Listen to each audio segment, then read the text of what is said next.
ये कहानी है एक पति और पत्नी की। पत्नी अपने पति को छोड़ना चाहती है, लेकिन पति अपनी पत्नी को नहीं छोड़ना चाहता। इसीलिए उसकी पत्नी नए नए मर्दों के साथ संबंध बनाती है और जैसे ही पति को ये बातें पता लगती हैं, वो उन मर्दों से नफरत करने लगता है और इसी नफरत में वो सारी सीमाओं को पार कर देता है। दोस्तों, इस फिल्म का नाम है डीप वाटर। कहानी की शुरुआत होती है और हम विक नाम के एक आदमी को देखते हैं। विक के परिवार में उसकी पत्नी है जिसका नाम है मिलिंडा और इनकी छोटी सी बच्ची है जिसका नाम है ट्रिक्सी। और विक जब बाहर से अपने घर में आता है तब वो जाता है मिलिंडा के पास और आज ये लोग एक पार्टी में जाने वाले हैं। तब मिलिंडा विक से पूछती है कि कौन सी ड्रेस अच्छी है और वो इसे यहाँ पे 2 ड्रेसेस दिखाती है। तो विक इसमें से एक ड्रेस को चूज करता है। फिर मिलिंडा उसी ड्रेस को पहनती है और ये दोनों पहुंचते हैं एक पार्टी में। और पार्टी में जाने के बाद विक लोगों से मिलने लगता है और मिलिंडा भी लोगों से मिलने लगती है, लेकिन विक की नजर यहाँ पे मिलिंडा पर ही होती है। तभी मिलिंडा एक लड़के से मिलती है जिसका नाम है जोल और वो उसे चिपकने लगती है, इसीलिए विक उन्हें ही देखने लगता है। फिर मिलिंडा और जोल यहाँ से बाहर चले जाते हैं और विक उनका पीछा करने लगता है। और थोड़ी देर के बाद विक ऊपर से देखता है कि ये दोनों किस कर रहे हैं और इन दोनों की नजदीकियां ऐसे ही बढ़ रही हैं। और इस चीज को देखने के बाद विक अब गुस्सा होने लगता है क्योंकि मिलिंडा उसकी पत्नी है, लेकिन विक यहाँ पे मिलिंडा को ऐसे नहीं रोक सकता, इसीलिए वो अपने गुस्से को अंदर दबा लेता है। तभी मिलिंडा वापस आती है और वो यहाँ पे पियानो बजाने लगती है और सारे लोग उसके पियानो में मदहोश हो जाते हैं। तभी विक की मुलाकात होती है जोल से और ये दोनों बातें करने लगते हैं। तो विक यहाँ पे जोल से पूछता है कि वो मिलिंडा के बारे में क्या सोचता है और वो उसके साथ बाहर क्या कर रहा था। तब जोल यहाँ पे क्लियर कहता है कि मिलिंडा सिर्फ उसकी दोस्त है और इनके बीच कुछ भी नहीं चल रहा है। तभी यहाँ पे कहता है कि तुम्हारे जैसा उसका एक और दोस्त था जिसका नाम था मार्टिन और वो भी यही बातें किया करता था, तब मैंने उसे जान से मार दिया। और इस बात को सुनने के बाद अब जोल बुरी तरीके से डर जाता है और वो इतना डर जाता है कि वो इस पार्टी को छोड़ करके चला जाता है। और मिलिंडा इस चीज को नोटिस कर लेती है, इसीलिए जाते वक्त वो विक से पूछती है कि तुमने जोल से क्या कहा। तो विक कहता है कि मैंने उससे कुछ नहीं कहा, लेकिन मिलिंडा कहती है कि मैंने तुम दोनों को बात करते हुए सुना था। लेकिन विक इस बात को खत्म कर देता है। तब ये दोनों घर चले आते हैं। तभी यहाँ पे हम देखते हैं कि इन दोनों के कमरे अलग अलग हैं और मिलिंडा बहुत दिनों से तलाक लेने की कोशिश कर रही है विक से, लेकिन विक उसे तलाक नहीं दे रहा क्योंकि वो अपनी शादी को बचाना चाहता है। लेकिन मिलिंडा अब इसे पसंद नहीं करती, इसीलिए दोनों अलग अलग रहते हैं। तभी अगले दिन हम विक को देखते हैं जो अपने दोस्तों के पास जाता है। तब उसके दोस्त उसे बताते हैं कि चारों तरफ ये खबर फैली हुई है कि तुमने मार्टिन को मारा है और तुमने जोल को भी मारने की धमकी दी है। तभी किस बात को घुमा देता है और कहता है कि मैंने मार्टिन को नहीं मारा, मैं सिर्फ जोल से मजाक कर रहा था। लेकिन ये लोग कहते हैं कि ये बातें अब हर जगह फैल चुकी हैं। तभी विक पहुंचता है घर और मिलिंडा उसे कहती है कि मुझे पता लग गया कि तुमने जोल से क्या कहा था।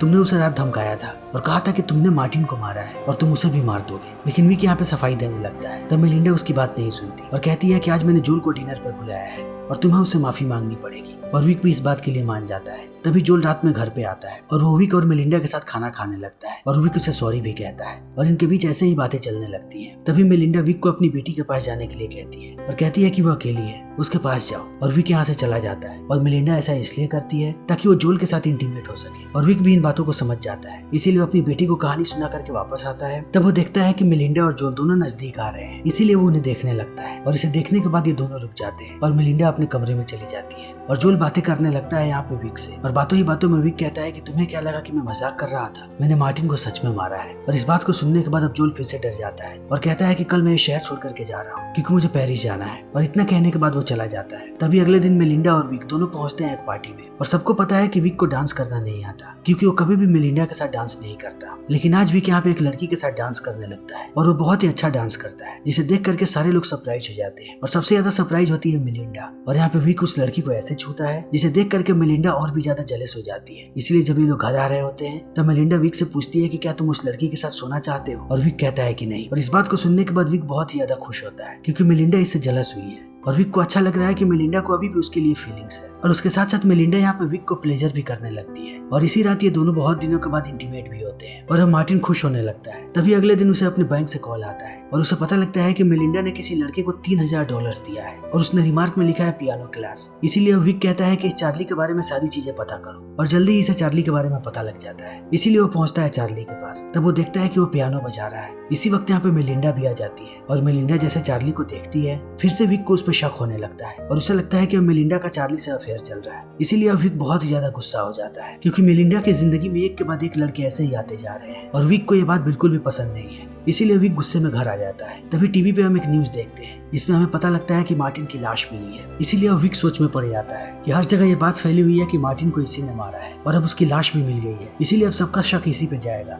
और अब विक ये सारी बातें सोच ही रहा होता है। तभी यहाँ पे मिलिंडा आती है। तब विक इससे पूछता है कि वो इतनी रात तक बाहर क्या कर रही थी। तब वो बताती है कि वो चार्ली के साथ डिनर पे गई थी और डिनर के बाद ये बहुत ही ज्यादा नशे में थी, इसीलिए इसे याद भी नहीं कि इन दोनों के बीच और क्या क्या हुआ। और इस बात को सुनने के बाद अभी गुस्सा होने लगता है और वो मिलिंडा को बताता है कि मार्टिन की लाश मिली है। तब इस बात को सुनने के बाद मिलिंडा शॉक हो जाती है और कहती है कि विक यानी कि मार्टिन सच में मरा था और अब मेलिंडा सोने चली जाती है। तब अगली सुबह विक अपनी बेटी को ले जाता है बाहर घुमाने के लिए और वो उसे एक कुत्ते का बच्चा भी खरीद के देता है। लेकिन अब विक की परेशानियां ऐसे ही बढ़ने लगती है क्योंकि वो हर वक्त चार्ली और मेलिंडा के बारे में सोच रहा होता है कि ये दोनों इंटीमेट हो रहे हैं। और इसी बीच जब वो घर आता है तब वो देखता है कि मेलिंडा फिर से घर से गायब है, इसीलिए उसे और भी ज्यादा शक होने लगता है। तभी वहाँ पे मेलिंडा आ जाती है। तभी किससे पूछता है कि वो रात भर कहाँ थी। फिर वो बताती है कि रात में उसने बहुत एंजॉय किया और वो फिर से चार्ली के साथ बाहर थी और अब वो रात के किस्से सुनाने लगती है। और इन सारी बातों को सुनने के बाद विक का खून जलने लगता है, लेकिन फिर भी वो मेलिंडा को कुछ नहीं बोलता। और शाम को ये लोग फिर से जाते हैं पार्टी में, लेकिन जब पार्टी में सारे लोग घूम रहे होते हैं तभी यहाँ पे चार्ली आता है और विक को पता लगता है कि चार्ली को यहाँ पे मेलिंडा ने इन्वाइट किया है। इसीलिए मेलिंडा चार्ली को एक गाना बजाने के लिए कहती है और चार्ली यहाँ पे पियानो बजाने लगता है और उसके धुन पे सारे लोग झूमने लगते हैं और सब बहुत ही खुश होते हैं। लेकिन विक यहाँ पे गुस्से में लाल हो रहा होता है क्योंकि उसे बिल्कुल भी पसंद नहीं कि चार्ली यहाँ पे आए। और अब ये पार्टी ऐसे ही चलने लगती है और देखते ही देखते रात हो जाती है। और विक जब बाहर से घूम के अंदर आता है तब वो मेलिंडा को एक कमरे से बाहर आता हुआ देखता है और तभी उसी कमरे से चार्ली भी बाहर आता है। और इस चीज को देख करके विक और भी ज्यादा गुस्सा हो जाता है और वो इनका पीछा करने लगता है। तब ये लोग जाते हैं पूल में और पूल के अंदर ये लोग नहाने लगते हैं और इसी बीच चार्ली बार बार मेलिंडा को छूता है और मेलिंडा भी उसे छूती है और विक इन सारी चीजों को बहुत ही ध्यान से देख रहा होता है। तभी यहाँ पे बारिश आ जाती है और सारे लोग घर के अंदर भाग जाते हैं, लेकिन विक यहीं पे होता है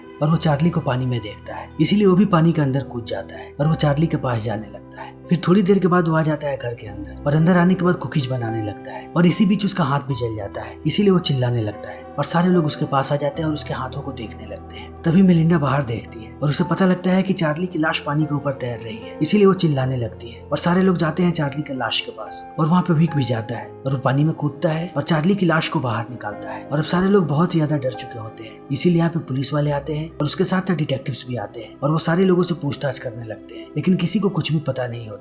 तभी मेलिंडा बहुत ही ज्यादा गुस्सा हो जाती है और कहती है कि विक ने ही चार्ली को मारा है क्योंकि वो कब से उसे घूर रहा था और मैंने उसे घूरते हुए देखा। लेकिन सारे लोग कहते हैं कि मेलिंडा बस गुस्से में है और वो शौक में है, इसीलिए ऐसी बातें कर रही है। फिर भी डिटेक्टिव पूछताछ करने लगते हैं विक से, लेकिन विक कहता है कि मुझे कुछ नहीं पता, सारे लोगों की तरह मैं भी घर के अंदर था और मैं कुकीज बना रहा था और उसी वक्त मेरे हाथ भी जल गए और सारे लोगों ने इस चीज को देखा। फिर जब मेलिंडा चिल्लाई तभी मैं बाहर गया और मैंने ही चार्ली की लाश को बाहर निकाला। और डिटेक्टिव भी इसकी बातों पर विश्वास कर लेते हैं क्योंकि उनके पास कोई भी सबूत नहीं होता है, इसीलिए वो चले जाते हैं और विक मेलिंडा को लेकर के घर जाने लगता है। लेकिन अगले दिन वो अपनी बेटी को लेकर के जैसे ही स्कूल जाता है, यहाँ पे वही औरत आती है जिसके साथ विक डांस कर रहा था और इस औरत का नाम है केली विल्सन। तब वो विक को बताती है कि मेरा पति तुम्हारा पीछा कर रहा है, यानी कि डॉन विल्सन, और विल्सन को लगता है कि तुमने ही चार्ली को मारा है और उसने ये बात बहुत सारे लोगों को बताई है, इसीलिए बहुत सारे लोगों का शक तुम्हारे ऊपर जा रहा है, इसीलिए तुम संभल करके रहना। और इस बात को सुनने के बाद विक भी परेशान हो जाता है, इसीलिए वो विल्सन और उसकी पत्नी दोनों को बुलाता है लंच पे। और जब वो लोग लंच पे आते हैं तब वो विल्सन को लेकर के जाता है नीचे बेसमेंट में और उसे कहता है कि ये बिल्कुल भी अच्छी बात नहीं है कि तुम हर जगह ये बोल रहे हो कि मैंने चार्ली को मारा है, क्योंकि पहले से ही लोगों को शक है कि मैंने मार्टिन को मारा है, इसीलिए तुम्हें ये सारी बातें बोलनी बंद करनी पड़ेगी वरना तुम्हारे लिए अच्छा नहीं होगा। और विल्सन भी इन बातों को समझ जाता है और यहाँ से चला जाता है। तभी अगले दिन जब विक घूम रहा होता है तभी उसे एक गाड़ी नजर आती है और ये वही गाड़ी है जो उसका कई दिनों से पीछा कर रही है। तभी उसे पास के रेस्टोरेंट में मेलिंडा नजर आती है और विक जैसे ही उसके पास जाता है वो देखता है कि वो किसी से बात कर रही है। फिर विक मेलिंडा से पूछता है कि ये कौन है। तब वो बताती है कि ये एक साइकोथेरेपिस्ट है और इससे आजकल मैं सेशंस ले रही हूँ। लेकिन विक जब थोड़ी देर इस आदमी से बात करता है तब उसे पता लगता है कि ये आदमी एक जासूस है और उसे ये बात भी पता लग जाता है कि इस आदमी को किसी और ने नहीं बल्कि विल्सन ने हायर किया है। इसीलिए विक बहुत ही ज्यादा गुस्सा हो जाता है और वो जाता है विल्सन के घर और उसकी पत्नी और उसके बच्चों के सामने चिल्लाने लगता है और कहता है कि इस आदमी को शक है कि मैंने चार्ली को मारा है, इसीलिए इसने मेरे पीछे एक जासूस लगाया है और मैं इसके लिए इस पे केस कर सकता हूँ। और इस बात को सुनने के बाद अब विल्सन की बीबी और बच्चे दोनों विल्सन पे गुस्सा होने लगते हैं। तो विल्सन अपनी सफाई देता है और कहता है कि मैंने जानबूझ के उसका अपॉइंट नहीं किया, मुझे तुम्हारी बीबी ने कहा था एक जासूस को अपॉइंट करने के लिए, वो भी तुम्हारे पीछे। और विक जैसे ही इस बात को सुनता है वो यहाँ से चला जाता है। लेकिन वो जैसे ही घर पहुँचता है वो मेलिंडा को यहाँ पे एक और लड़के के साथ देखता है और इस लड़के का नाम है टोनी। और टोनी और मेलिंडा दोस्त हुआ करते थे कॉलेज में और उस वक्त टोनी बॉयफ्रेंड था मेलिंडा का, इसीलिए फिर से विक को गुस्सा आने लगता है। लेकिन वो घर के अंदर चला जाता है और मेलिंडा को कुछ नहीं बताता। तभी अगले दिन टोनी यहाँ पे आ जाता है, लेकिन विक यहाँ पे अपने आप को बिल्कुल शांत रखता है ताकि मेलिंडा को ये बात पता न लगे कि वो टोनी से भी नफरत करता है, लेकिन वो उन्हें ही देखते रहता है। फिर जैसे ही रात होती है विक अपने कमरे में चला जाता है। फिर वो देखता है कि टोनी चुपके से जा रहा है मेलिंडा के कमरे में और कमरे में जाने के बाद ये दोनों इंटीमेट होने लगते हैं और विक बाहर से इन सारी चीजों को देखता है, इसीलिए वो फिर से आग बबूला होने लगता है। तभी अगली सुबह जब विक यहाँ से जा रहा होता है तभी उसे टोनी मिल जाता है। तब वो उसे कहता है कि मैं जंगल की तरफ जा रहा हूँ और वहाँ का नजारा बहुत ही अच्छा है, क्या तुम चलोगे देखने? और टोनी भी मान जाता है, इसीलिए विक उसे बैठा करके ले जाता है जंगल के बीचों बीच जहाँ से एक नहर बहती है और जैसे ही टोनी गाड़ी से नीचे उतरता है, विक उसके सर पे एक पत्थर दे मारता है, जिससे टोनी नीचे गिरता है और उसकी मौत हो जाती है। तब विक उसके कपड़े के अंदर बड़े बड़े पत्थर डाल देता है और उसे इसी नहर के अंदर डुबा देता है ताकि इसकी लाश किसी को ना मिले। और इतना करने के बाद वो घर चला जाता है। तब वो मेलिंडा को देखता है और मेलिंडा बार बार टोनी को कॉल कर रही होती है, लेकिन टोनी का कॉल नहीं लग रहा होता है। तब मेलिंडा को लगता है कि टोनी एक बार फिर से उसे छोड़ करके चला गया है और उसने उसे एक बार फिर से धोखा दिया है, इसलिए वो निराश हो जाती है और विक से कहती है कि मैं पिकनिक पे जाना चाहती हूँ। फिर वो उसी लेक का नाम लेती है और विक भी उसे लेकर के जाने लगता है। फिर जब ये लोग पिकनिक पे पहुंचते हैं तब विक एक एल्बम देता है मेलिंडा को, जिसमें सिर्फ उसकी तस्वीरें होती है और ये बहुत ही प्यारी प्यारी तस्वीरें होती है। और इन चीजों को देखने के बाद अब मेलिंडा भावुक होने लगती है और कहती है कि मेरी जिंदगी में तुम ही एक ऐसे मर्द हो जो हमेशा ही मेरे साथ रहना चाहते हो, ऐसा क्यों है? तब वो कहता है क्योंकि मैं तुमसे प्यार करता हूँ। और अब मेलिंडा भी यहाँ पे फिर से अपने प्यार का इजहार करती है विक से और ये दोनों एक दूसरे को छूने लगते हैं। तभी विक देखता है कि उसकी बेटी नहर की तरफ जा रही है। फिर वो उसे पकड़ने जाता है। तभी वो देखता है कि टोनी की लाश अब ऊपर आ रही है और इस चीज को देखने के बाद विक डर जाता है। फिर वो मेलिंडा और अपनी बेटी को लेकर के घर आ जाता है, लेकिन आज रात मेलिंडा और वो बहुत ही ज्यादा करीब आ जाते हैं और ये दोनों फिर से इंटीमेट होते हैं। लेकिन विक की सुबह में जैसे ही आँख खुलती है वो अपनी साइकिल निकालता है और निकल पड़ता है लेक की तरफ। तभी मेलिंडा घर में घूम रही होती है और इसी बीच वो नीचे जाती है बेसमेंट में। तभी उसे टोनी का वैलेट मिल जाता है और इसे देखने के बाद वो समझ जाती है कि टोनी को भी विक ने ही मारा है। तभी हम विक को देखते हैं जो टोनी की लाश को फिर से नीचे डुबा रहा होता है। तभी हम विल्सन को देखते हैं और विल्सन भी इस चीज को देख लेता है, इसीलिए वो यहाँ से भागने लगता है ताकि वो पुलिस वालों के पास जा सके। लेकिन विक भी उसे देख लेता है, इसीलिए वो साइकिल से उसका पीछा करने लगता है। तभी गाड़ी चलाते समय विल्सन अपनी पत्नी को मैसेज भेजने की कोशिश करता है। इसी बीच उसका बैलेंस खराब होता है और उसकी गाड़ी का एक्सीडेंट हो जाता है और इसी एक्सीडेंट में विल्सन भी मारा जाता है। और विल्सन के मौत के बाद विक को लगता है कि वो सुरक्षित है, इसीलिए वो घर आता है। तब वो मेलिंडा को देखता है जो उसे बड़ी ही प्यार भरी नजरों से देख रही होती है, क्योंकि मेलिंडा को इस बात का आभास हो चुका है कि जितना प्यार विक उससे करता है उतना प्यार उससे दुनिया में कोई भी नहीं करता, क्योंकि इसके प्यार के लिए विक किसी की भी जान लेने को तैयार है। इसीलिए मेलिंडा ने भी विक को माफ कर दिया है और उसने उस पर्स को भी जला दिया ताकि विक को कोई भी ना पकड़ सके। और अब मेलिंडा पूरी जिंदगी विक के साथ ही रहने वाली है और इसी के साथ ये फिल्म यहीं पे खत्म हो जाती है। तो दोस्तों हमारी आज की ये वीडियो यहीं पे खत्म होती है। अगर आपको हमारी ये वीडियो पसंद आई हो तो इसे लाइक करें, शेयर करें और चैनल को सब्सक्राइब करें। Thank you.